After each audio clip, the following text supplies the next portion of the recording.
Muslims often present a challenge to Christians. Where did Jesus claim to be God? To which we can only reply, how are you missing this? If Jesus wasn't God, his claims make no sense because he said things that only God should ever say.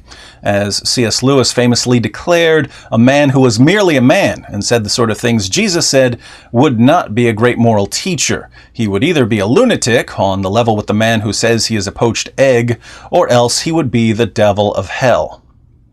Now, what sort of things did Jesus say that a mere human being, or a mere prophet, shouldn't say? Let's take a look at one example of a statement that only God can truly make. And since the challenge we're addressing comes from our Muslim friends, we'll begin with the Qur'an. There are lots of human judges in the world: Supreme Court judges, traffic court judges, American Idol judges, and so on.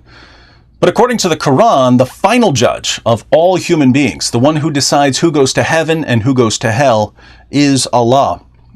As we read in chapter 22 of the Qur'an, verses 56 to 57, the kingdom on that day shall be Allah's. He will judge between them.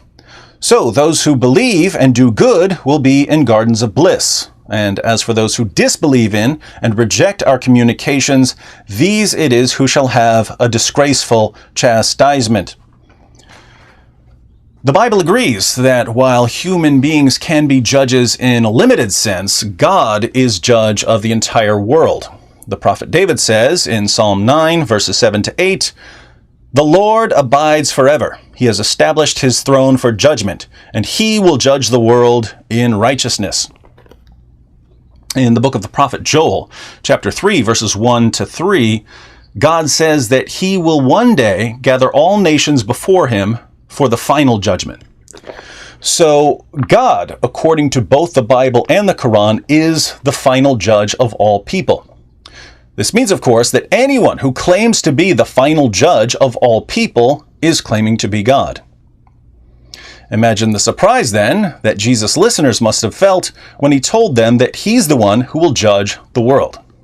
In Matthew 25, verses 31 to 32, Jesus, who refers to himself as the Son of Man, proclaims, "But when the Son of Man comes in his glory, and all the angels with him, then he will sit on his glorious throne. All the nations will be gathered before him, and he will separate them from one another as the shepherd separates the sheep from the goats." So Jesus is going to sit on the judgment throne and judge the world. He goes on to say in verse 34 that he will tell the people on his right, "Come, you who are blessed of my Father, inherit the kingdom prepared for you from the foundation of the world." A few verses later, in verse 41, Jesus says that he will tell the people on his left, "Depart from me, accursed ones, into the eternal fire which has been prepared for the devil and his angels."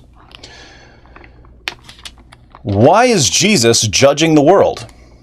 Well, he explains why in John chapter 5, verses 22 to 23, where he says, "For not even the Father judges anyone, but he has given all judgment to the Son, so that all will honor the Son, even as they honor the Father.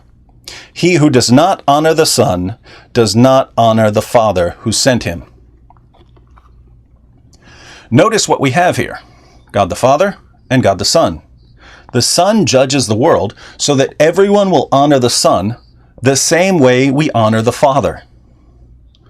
But we honor the Father because of his nature and attributes.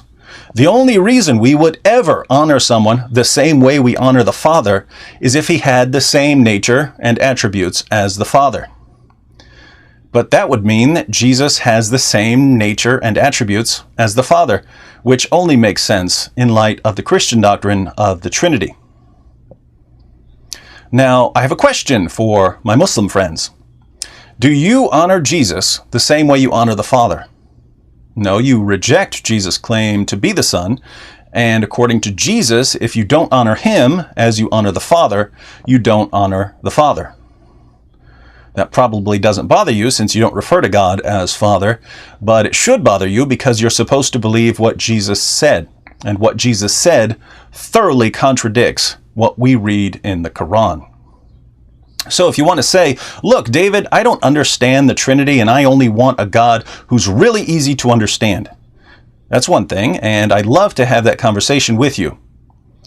But you can't keep saying that Jesus doesn't claim to be God in the Bible, because he obviously does. Of course, we only looked at one of the many ways Jesus claimed to be God. If you'd like more, be sure to visit us at answeringmuslims.com.